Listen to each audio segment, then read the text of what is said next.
This free step-by-step video comes to you directly from Haynes. You can complete more than 200 jobs on this vehicle when you purchase the complete Haynes online manual at haynes.com. Starter motor removal and refitting.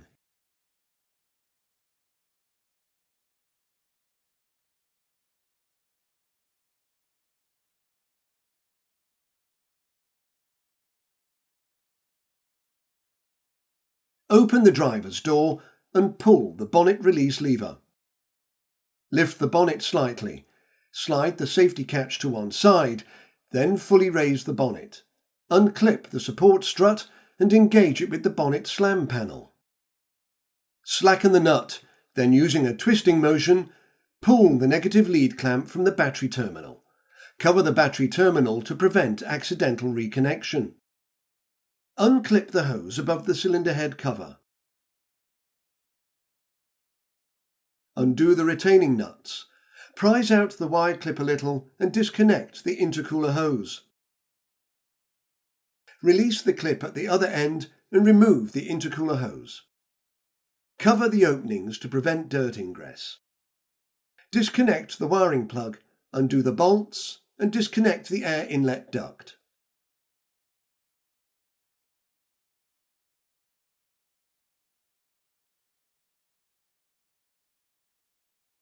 Disconnect the EVAP, it stands for Evaporative Emission Control System, and breather hoses from the manifold.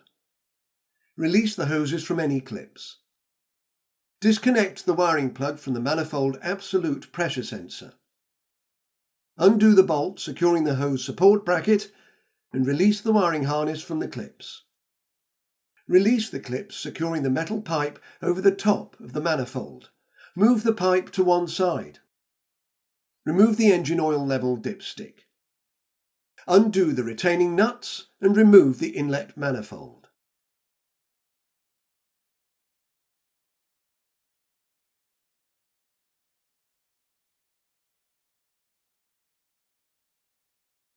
Refit the oil level dipstick to prevent dirt ingress.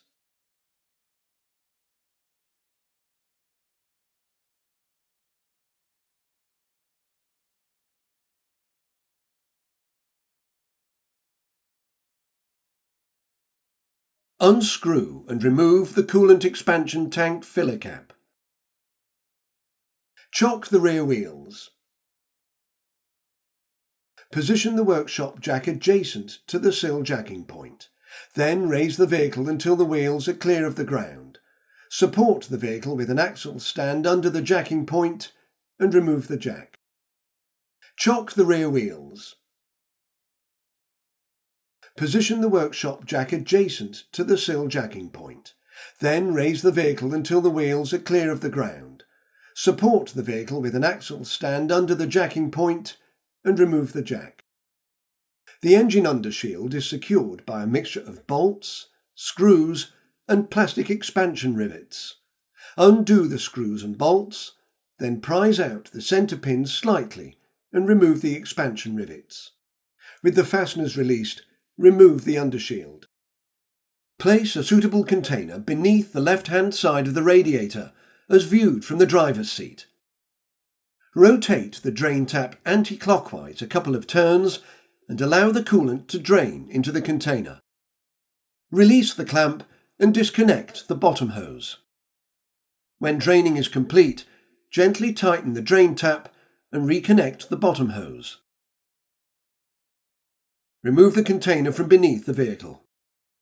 Release the clamp and disconnect the upper hose from the thermostat housing. Unclip the wiring harness, pull back the rubber boots, undo the nuts, and disconnect the wiring from the starter solenoid terminals. Disconnect the wiring plugs from the knock sensor and pressure sensor. Undo the retaining bolts and remove the starter motor.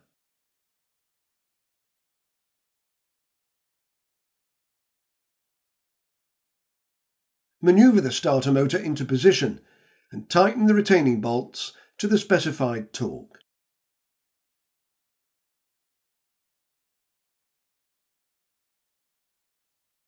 Reconnect the wiring to the solenoid terminals.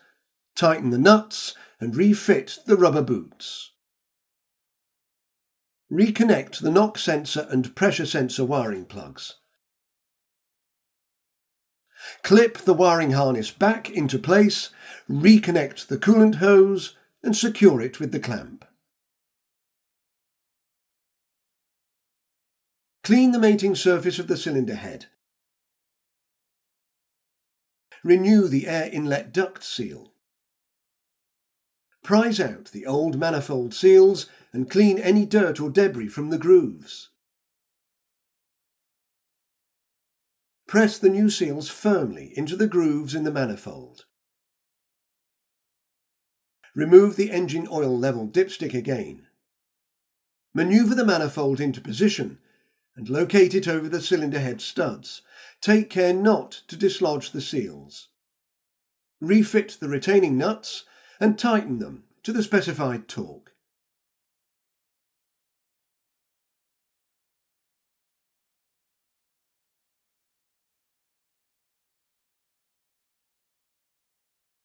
Insert the oil level dipstick. Clip the metal pipe back into place. Secure the wiring harness and the hose support bracket. Reconnect the wiring plug to the MAP, or manifold absolute pressure, sensor. Reconnect the EVAP and breather hoses, and clip the EVAP hose back into place.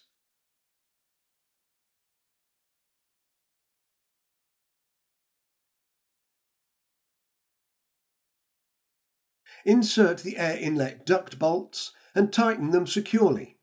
Don't forget to reconnect the wiring plug. Remove the turbocharger inlet cover and manoeuvre the intercooler hose into place.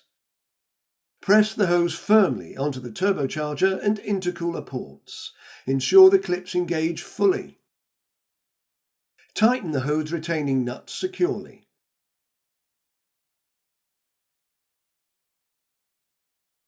Clip the hose back into place.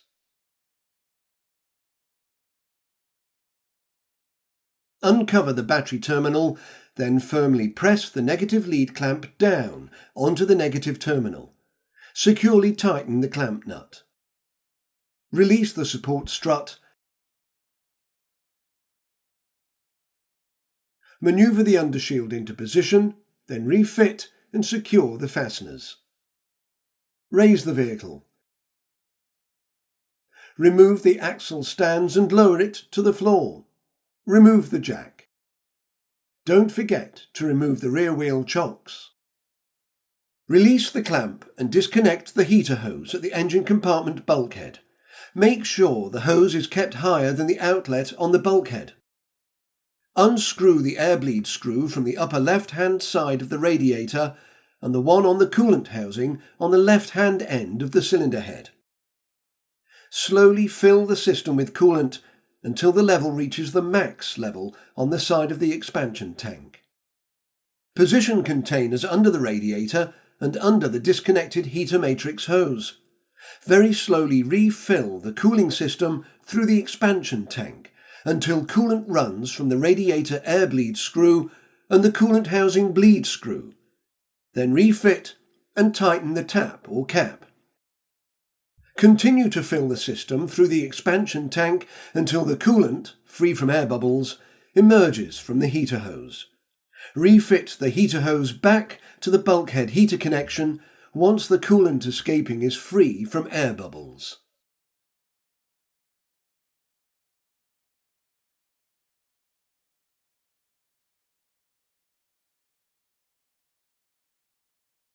Release the support strut and clip it back into place. Firmly close the bonnet.